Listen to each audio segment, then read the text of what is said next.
All know I, Odin, where the eye thou hiddest, in the wide-renowned well of Mimir. Hey everyone, Yoistin here, and I hope you all are doing well, wherever you are in Midgard. Today we're going to be taking a look at Odin's road of discovery of fate, magic, and power. It's a rather interesting quest, putting Odin as certainly a central protagonistic figure in Norse mythology.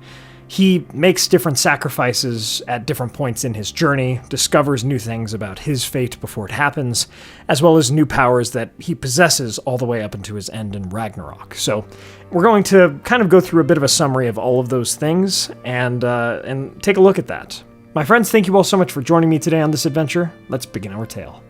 There's a way of reading Norse mythology as Odin kind of being the main character in many ways. You could read it with many people being the main characters, but certainly Odin, because really a lot of where it begins with his using Ymir the Titan's body and body parts to help form Midgard and the rest of the world as people know it, is a really interesting thing for him as a character to do. His journey, his growth, the things he gains, and then we don't have a ton of Norse mythology after his death in Ragnarok. So he certainly is a central figure, but again, you could even read him as somewhat of the protagonist of Norse mythology.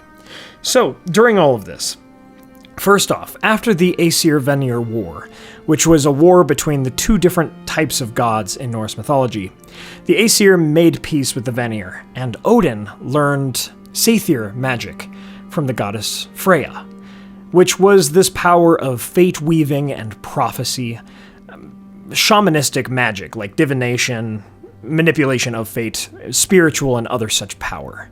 Now this was very interesting because Seidr was pretty much only practiced by female gods, but Odin, in his ambition, took this kind of magic for himself as well. So again, something that we kind of notice with all of Odin's different parts of his journey is that he gains something incredible, but also it comes at some sort of cost. And so the cost here with learning this kind of magic is that there is a bit of a social stigma that he breaks in learning this magic because, again, he's practicing a female's kind of power and kind of magic. So, very interesting beginning here. Next, along Odin's journey, we have a rather classic and more well-known sacrifice, which was the bargain at Mimir's well. So, Odin travels to Jotunheim to drink from Mimir's well, which lies beneath one of Yggdrasil's roots. Now, we'll come back to Yggdrasil here in a bit, because Odin does something else that's rather well known at part of Yggdrasil as well. But here from the well, he actually rips out one of his eyes and casts it into the water, and he never regains that. He's known as the One-Eyed God from then on out. But he gains cosmic wisdom, insight to past, present, future, a better understanding at least of fate and the Norns who influence fate, or at least know of it as well. But mostly it's this sense of wisdom that he gains from the well of Mimir that's rather interesting. And again, this ascends him to an even greater standard of power. Now, during Norse mythology and the events, honestly, of even the real world and so forth, what was believed by the people practicing Norse mythology is that Odin was also a shape-shifting wanderer. He would disguise himself kind of as like an old man in a wide-brimmed hat with a staff and a long gray beard, almost like Gandalf, honestly. And he would wander around as this poet or laborer or just wanderer, infiltrating many different places of many different peoples and gaining insight into them and their knowledge and their wisdom simply by watching. Now, the cost here was that he was in danger and had the risk of being so far away from the other gods and from Thor, of course. So there was that risk there as well. As it so often is with many of the Norse gods getting mixed up with the giants, Odin himself does as well, being disguised as Bolverker, or evil worker, or worker of misfortune. Odin infiltrates the giants and gets close to this mead of poetry that's guarded by the giantess Gunnloth.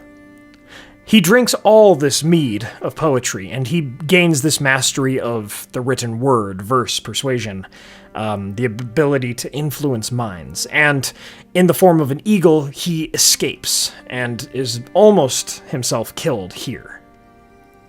Next, we come to his perhaps most famous sacrifice. Him sacrificing himself to himself, hanging upon Yggdrasil, the World Tree. Gaining power from the sacrifice and being pierced with his own spear, Gungnir. Without food or drink, he hanged there for 9 nights, and through this, gained discovery of runes and runic magic, which controlled fate and healing, cursing, and other cosmic powers. And the cost was this crazy sacrifice, this horrible self-pain and all of that, but also it was a bit of a symbolic death and rebirth with the pain and the isolation and so on and so forth.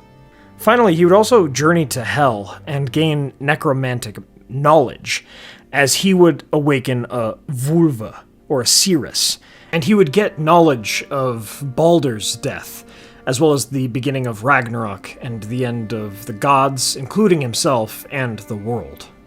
No matter what he did, he could not avert it. And the cost here was that, no matter what, he would die. And now he knew it, that he couldn't change everything. He had that ultimate knowledge without ultimate control. And even with his powers of Seidr, even having some weaving of fate and magic therefore, he could not change his own fate. It was too powerful.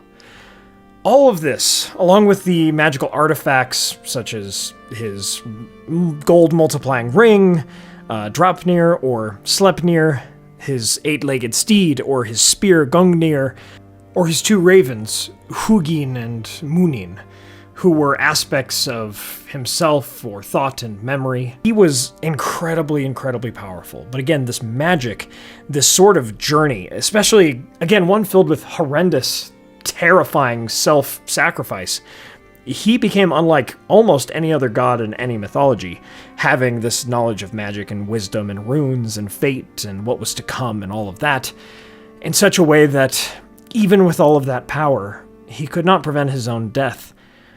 For Ragnarok would eventually come, and he would be slain by Fenrir, the Great Wolf. And so I guess in some ways he made peace with that destiny, even though that probably drove him mad as well, to some extent. And it's very interesting to see this story of someone who grew so powerful, but could do nothing to avoid his own doom. From this tale, we see that, in fact, there are times where we must also accept fate as it is. For powerful though we may become, we cannot master all tides of the world. My friends, thank you all so much for watching another Masters of Mythology video. I hope you guys enjoyed this one. I've been looking into Odin's journey a bit more recently and found it to be very interesting, so I'm glad to have shared it with you all. Please leave a like and leave a comment of what you would like to see next. And my friends, don't forget to subscribe to join the Masters of Mythology today. Thank you all so much for joining me on this adventure. Until the next one.